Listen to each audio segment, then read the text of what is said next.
What's going on, everybody? Welcome to the channel. So good to have you here. This week's The Zone News. We're going to discuss a quick Blade update. Uh, I'm sure you read about some of the drama on Blade and what some things were accused of happening. But there's a little more insight there. Talk about the actors strike. Do an update on that. Some things were supposed to happen this weekend.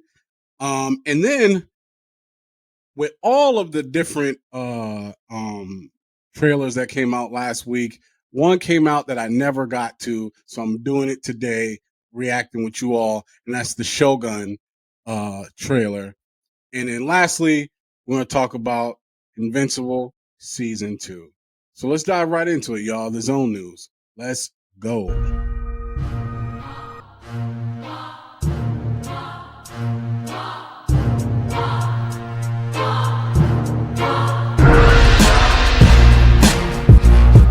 So this is coming from our people over at comingsoon.net.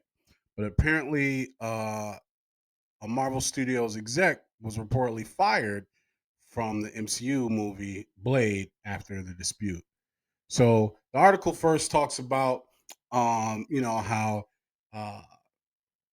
there was reports that Blade, there was one version of Blade where he wasn't even like the star of the movie. He was like the fourth star um, in the movie.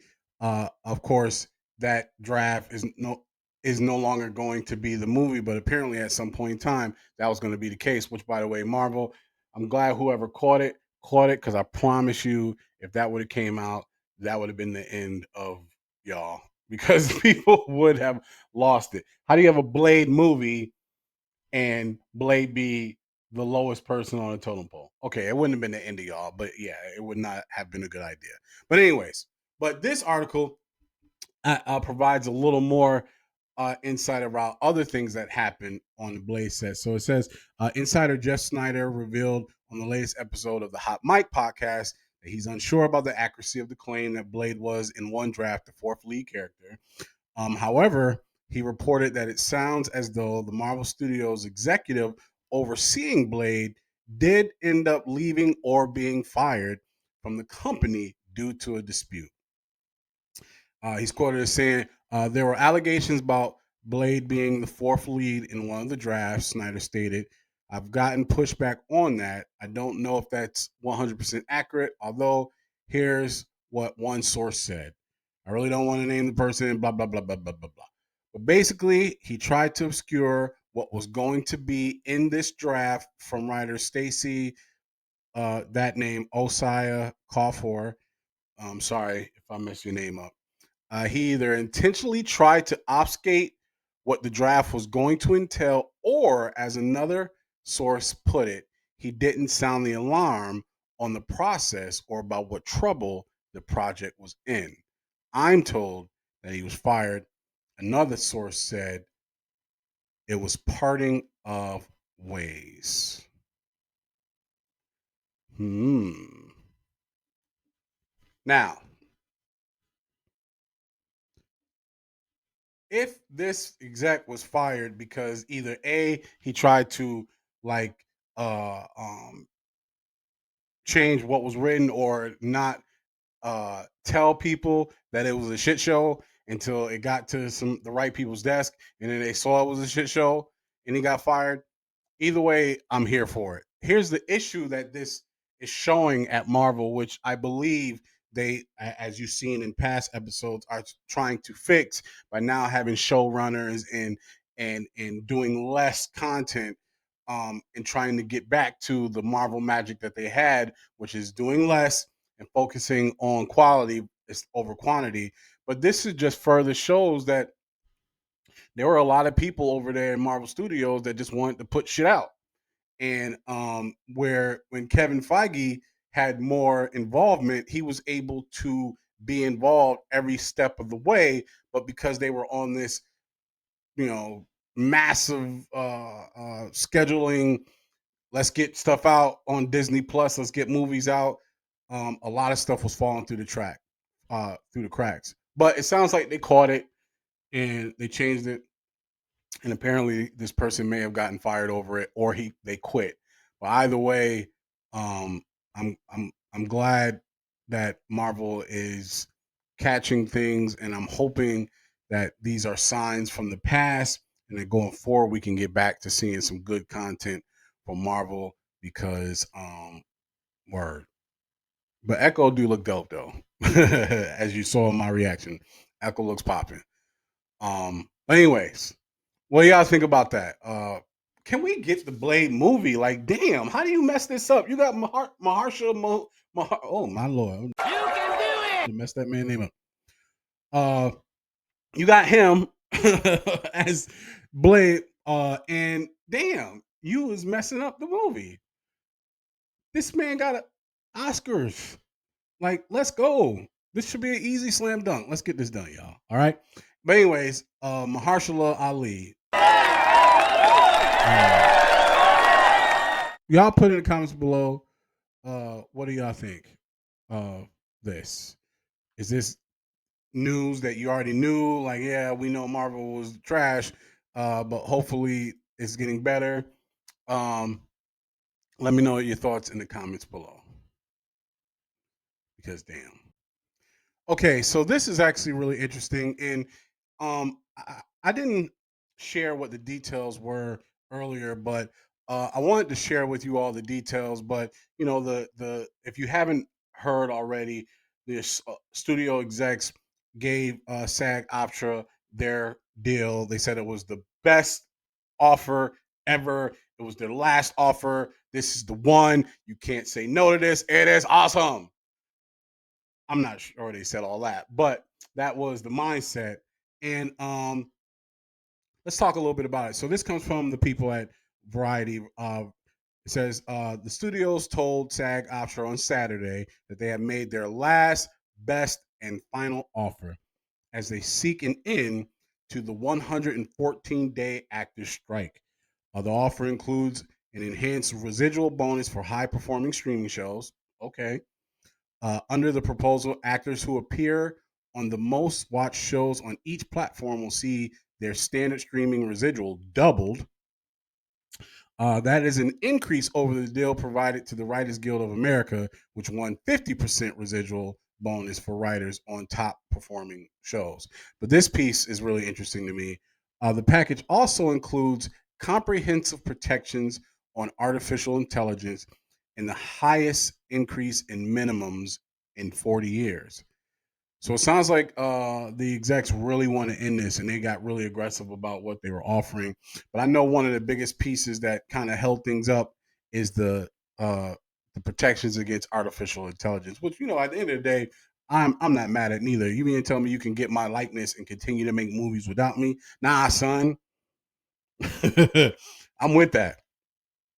Of course, the meeting include Bob Iger of Disney, David Zaslav, Warner Brothers Discovery, Donna Langley of NBC Universal's, Ted Sarantos, Brian Robbins, and a partridge and a pear tree. Meaning they're all there, right? But uh, I like this quote. Sarantos sought to bring home the union leaders that the offer is generous, saying, "We didn't just come toward you," he told them, according to his source, "we came all the way to you." And lastly, the SAG-AFTRA leaders advised on Saturday that they would need more time to analyze and respond to the offer. The union leadership was expected to huddle amongst themselves later on Saturday and would then advise the studios the next steps. So, like the rest of the world, you know, I'm ready for the actors and everybody to get back to work. But with the complete understanding that I get it. Like, you know, get your money, get what you earned, get what you deserve, and make sure your stuff is protected. So I'm not mad at all that the union has went on strike and all that. Like, do what you got to do to get what you earn and what you deserve. But like the rest of the world, you know, I definitely want to get back to getting content on a regular basis and getting some of this content that was in the works before all this happened. With that being said, Um, it sounds like the execs are drawing their foot in the sand and saying, "Yo, this is the one. You can't say no to this." But the Actors Guild definitely didn't just jump on it like, "Oh, yes." They like, we need more time to analyze this and make sure it's right. And kudos to them. At the end of the day, make sure you get your money. But I hope that when this is all said and done, everyone involved comes out on top, get what they're worth. There's going to be some compromising, of course. I understand that from the exec side and the actor side, but I just hope this comes to an end soon so we can start getting to work, because we're going to be feeling the effects of this for a long time. So, not just right when they uh, come to agreement, because there's so much that has been pushed to the side, pushed to the side. Some projects might not get done. Some projects that were going to be awesome, but because of timing and all this other stuff, it might get pushed to the side and never done. Hopefully, that's not Blade, but um, it's good to see at least that there. It seems to be possibly maybe coming to an end. So here's to hoping for good things. What do y'all think? Put your comments below. All right, y'all. So I didn't get to react to this one when it first came out, because there was just so much. Man, last week a lot of trailers came out last week. It was a great week for trailers. So I missed this one, but it's got my dude in there, and I'm excited to watch this. Hiro, Hiroyuki Huh? Sonata. I'm listen. I apologize. I'm sure I'm destroying his name, but I love the actor. But looking forward to this one. I've been looking forward to this one. So let's react to Shogun, the FX series. In 5, 4, 3, 2, 1. Let's go. Boom.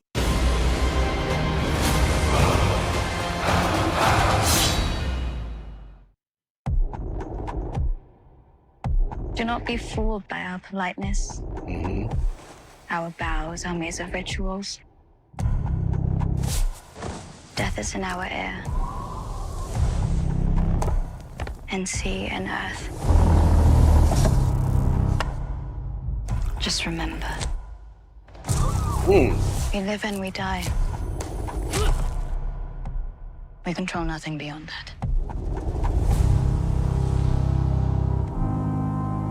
There's a saying out here: every man has 3 hearts. One in his mouth. I'm really for the digging the world to know. cinematography in this. Another in his chest, just for his friends. And a secret heart, Okay. buried deep, where no one can find it.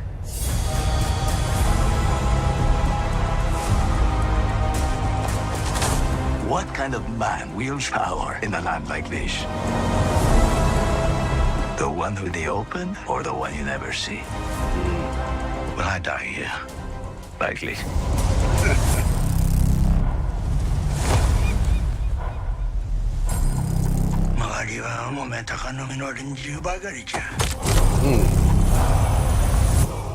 War is coming.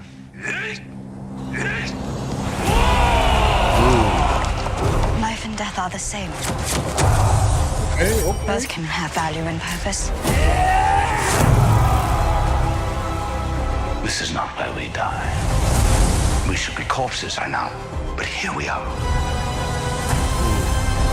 My life is mine and yours is yours. If you can't see that, you'll never be free of this prison. It is you who is imprisoned. Freedom is all you ever live for. Let's go. Let's go. 己の務めを果たす覚悟はできておるか。覚悟はできておりまする。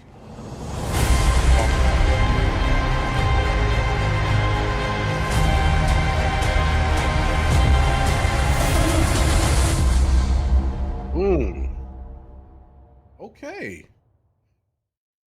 Okay. That looked good. I like the cast. Some familiar faces. My man, I'm gonna mess his name up. Tanat No, no, no, no, no, no, no. Tadanu Nobu, who was in he played Raiden in Mortal Kombat. Um, he's in that. There's some, yeah, that looked good. That looked very intriguing. So let's look at the synopsis. Let's look at the synopsis. So the official premise says Shogun follows the collision of two ambitious men from different worlds and a mysterious female samurai. John Blackthorne, a risk taking English sailor who ends up shipwrecked in Japan, a land whose unfamiliar culture will ultimately redefine him. Lord Toranaga, a shrewd, powerful daimyo at odds with his own dangerous political rivals, and Lady Mariko, a woman with invaluable skills but dishonorable family ties who must prove her value and allegiance. Shogun coming out in February. Um, that looked good, man. I killed everybody's names. I'm sorry. I will destroy a name. I will destroy Bob. Okay, so come at me at the comments if you want to. I'll take it. I apologize, but that looked good. Do me a favor. Put your comments and thoughts below. Let me know what you think. Did you know about this series? Were you looking forward to it? I know I'm late. The trailer dropped, but like I said, there was so much content, I forgot all about it. But I'm glad I got the opportunity to check it out. It's dope. Shogun. Let me know what your thoughts are. I'm definitely checking it out. Okay, so lastly, I just wanted to quickly talk about Invincible season 2, episode 1. I think I'm gonna do uh not a review of each episode. If I do, they'll be shorts. But as y'all know, Invincible season 2 started. Episode 1 dropped last week, and I think it's starting with a bang. I mean, literally, the episode starts with a bang. Like, damn, I did not see any of that coming. And when I watched the trailer, some of the stuff that they showed in the trailer, I didn't think we'd get to further down the season, not day one. And I think they have set the bar really high with that episode. Now, again, I fully 100% admit and I'm transparent that I'm not familiar with the comic book. I didn't read it. I was introduced to this character through the cartoon. Come at me, bro. No, but so I don't know what's coming. And now that when I watched Invincible season 1, it made me want to read them, but it was so good that I said no because I don't know. I don't want to know what's coming. That's how much I'm enjoying this series. But so far so good. I think it was a really great episode. I'm looking forward to next week episode. But yeah, they started off with a bang. A lot of heartfelt moments and some stuff coming out of left field. A lot of oh damn moments too, which I've come to get used to on Invincible. And part of the reason why I love it so much. But anyways, are you all watching Invincible season 1? Did you see season 1? Are you watching season 2? Do you like the show? Love to hear your thoughts in the comments below because I am a huge fan of the show. At some point, I am going to read the books because now I have to because I'm really intrigued. But I'm really looking forward to next week's. Do me a favor, let me know. Put your thoughts in comments below. But with that being said, that's this week's episode of the Zone News. I appreciate you dropping in and having a listen and looking forward to chatting with you all in the comments. Until the next one. Peace.